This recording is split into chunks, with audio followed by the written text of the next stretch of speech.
Assalomu alaykum do'stlar, yaxshimisizlar? Mana shu vakuum nasos 10x trackerlarda turadigan vakuum nasos.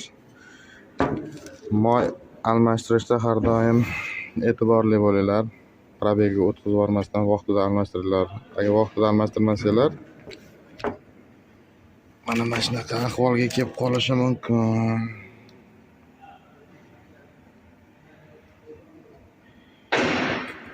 Kim tormoz bosganda dirillab ketib, ABSlar ishlab ketayotgan bo'lsa, mana shundan ham bo'ladi. Mana shu setkachasi tiqilib, vakuum nasos ishdan chiqadi.